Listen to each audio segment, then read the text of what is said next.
You don't mock Clint Eastwood and walk away unscathed, but this TV host had to learn that the hard way. It was supposed to be just another late-night talk show, a casual interview, a few laughs, and maybe some Hollywood gossip. But tonight, the show's host had other plans. He thought he could take a jab at Clint Eastwood, the legendary actor, director, and a man who had built an entire legacy on integrity and raw talent. The host, known for his liberal slant and smug attitude, had mocked politicians, celebrities, and business moguls before. But Clint? He wasn't like the others. What happened next left the entire studio speechless, the network scrambling, and social media on fire. The show opened like any other. A vibrant audience, bright lights, and a charismatic host who knew how to work the crowd. Mark Bennett, a well-known liberal talk show host, was in his element. As the cameras zoomed in, Mark grinned.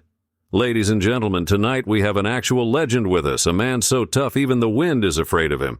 Let's welcome Mr. Clint Eastwood." The crowd erupted in cheers as Eastwood, dressed in his usual understated but sharp suit, walked onto the stage. He greeted the audience with his classic calm demeanor. Mark leaned in, smiling. "Clint, you've played some of the toughest guys in cinema. Gunslingers, detectives, even an unbreakable war veteran. But tell me, is it all just an act?" The audience chuckled. It seemed harmless enough, but that was just the beginning. Mark Bennett had built his career on sharp wit, quick comebacks, and the ability to corner his guests into viral moments. He had outmaneuvered politicians, celebrities, and CEOs, leaving them stumbling over their words while his audience roared with laughter. But tonight, his guest wasn't just another Hollywood star, it was Clint Eastwood. As Clint settled into his chair, his posture relaxed but his presence commanding, Mark saw an opportunity. He wanted a moment, a headline. With a smirk, Mark leaned in. "Clint, you've played some of the toughest guys in movie history. The cowboy, the detective, the soldier. But let's be real, none of that was real, right? I mean, when was the last time you actually had to throw a punch?" The crowd chuckled. Mark was already celebrating in his mind. He had set the stage. If Clint brushed it off, he'd look weak. If he got defensive, even better. But Clint Eastwood didn't do what Mark expected. The legendary actor slowly turned to face him, his gaze steady. The audience fell silent. "Well, Mark," Clint said, his voice calm, deliberate. "The last time I threw a punch? Probably before you were born. The last time I had to stand my ground, a lot more recent than that." The tension in the studio shifted. Mark's smirk wavered. Still, he pressed on. "Come on, Clint. You're 93 years old. I mean, is this whole tough guy thing still relevant? The world has moved on. No one solves their problems like they did in your movies anymore." Clint nodded slightly as if considering the point. Then, with a slight grin, he fired back. "That's true. People don't settle things like they used to. They just tweet about them and hope for the best." The crowd erupted in laughter and applause. Mark's jaw tightened. He had lost control of the exchange, but he wasn't done yet. "Okay, but seriously," Mark tried again, shifting in his seat. "You're part of an era that, let's be honest, doesn't exist anymore. Do you really think today's generation cares about grit and toughness?" Clint sighed, his expression unreadable. Then he leaned forward slightly, locking eyes with Mark. "Let me tell you something, Mark. The moment people stop caring about strength, resilience, and standing up for what's right, that's the moment they stop being free." The room fell silent. Even the crew seemed to freeze. Mark opened his mouth, then closed it. He had nothing. The match was over. And Clint Eastwood? He never even broke a sweat. Mark Bennett had made a career out of control. He knew how to dictate the flow of a conversation, how to corner his guests into sound bites that would go viral the next morning. But tonight, the script wasn't going the way he had planned. Sitting across from him was Clint Eastwood, a man who had spent decades mastering not just Hollywood, but the unshakable presence that made him a legend. And right now, that presence was turning the heat up on Mark in ways he hadn't expected. Mark cleared his throat, trying to regain his footing. "Clint, let's be real. You've played some of the toughest characters in film history, but the world is different now. That old-school man's man thing, does it really have a place in today's culture?" Clint leaned back slightly, taking his time, and that was the problem. Mark thrived on fast responses, quick reactions. He needed to control the tempo. But Clint? Clint controlled the silence. After a pause that felt like an eternity, Clint spoke. "You know, Mark, I get it. You think toughness is outdated. That standing your ground, keeping your word, and holding firm on your beliefs is something the world has outgrown.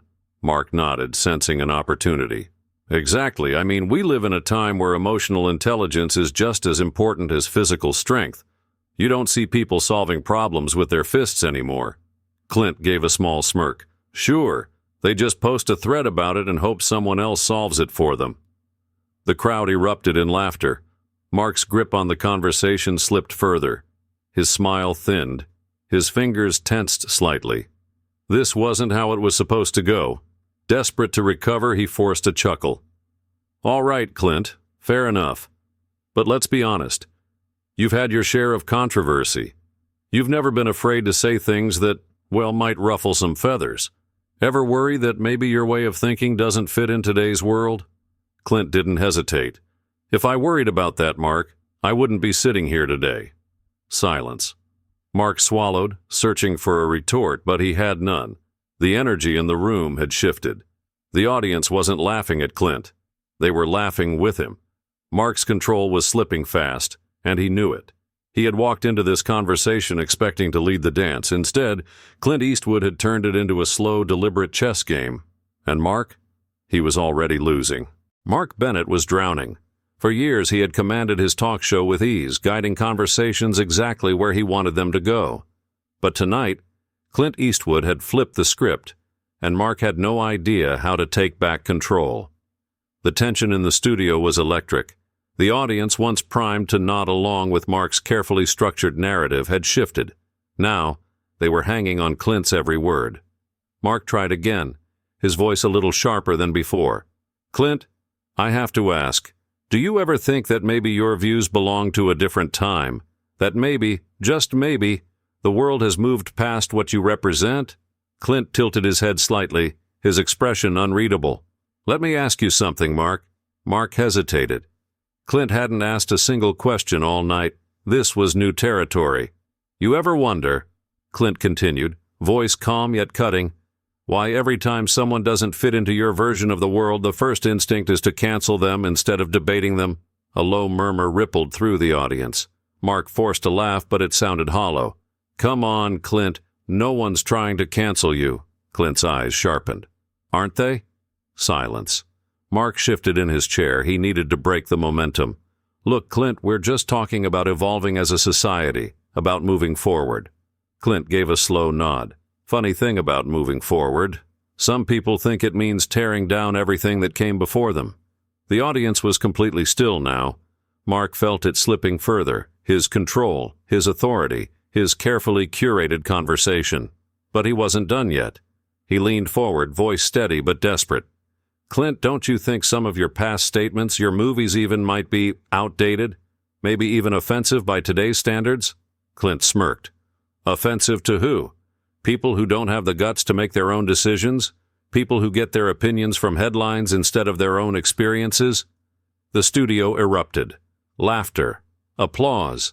Some gasps. Mark's face tightened, his earpiece crackled. The producers were panicking. This wasn't the show they had planned. Clint leaned in slightly, delivering the final blow. See, Mark, the real problem isn't me. The problem is a world where people are too afraid to speak the truth because someone might not like it. Boom. Mark had nothing. No comeback, no clever retort, just dead air. And in television, dead air is fatal. The producers cut the feed. But it was too late. The damage was done. And by morning, Clint Eastwood's words would be everywhere. Panic. Pure, unfiltered panic. The moment the producers cut the live feed, the control room descended into chaos. Screens flickered, directors shouted into headsets, and assistants scrambled to contain the inevitable fallout. But there was no stopping it. Clint Eastwood's words had already hit the airwaves. The clip was out. The internet was watching. Mark Bennett ripped off his earpiece, his face still flushed from the disastrous exchange.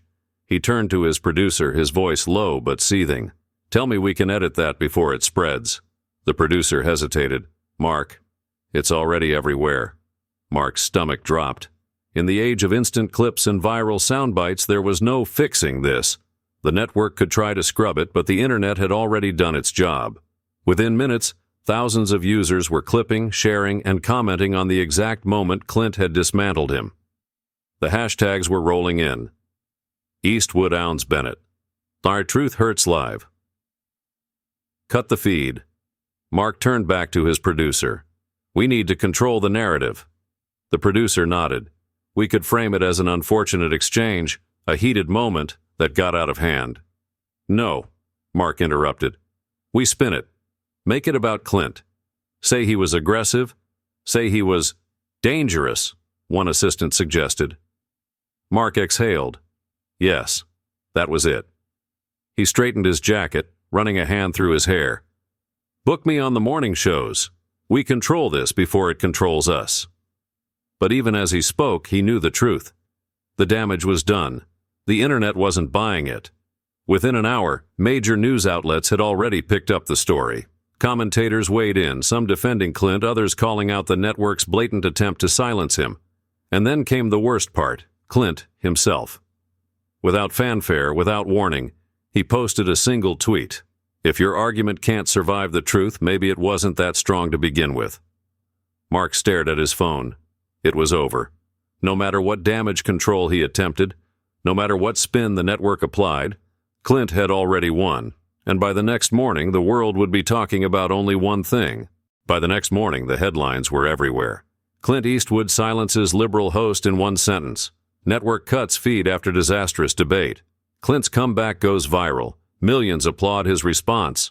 The damage control efforts had failed spectacularly. The more the network tried to shift the blame, the worse it got. The public saw through it. And Clint? He didn't have to say another word. His response had already spoken for itself. Mark Bennett, once a respected host, was now the punchline of a national joke. Late-night comedians, political commentators, even fellow journalists took turns mocking his attempt to cut off Clint. The internet had immortalized his stunned silence into memes, and his credibility was in free fall.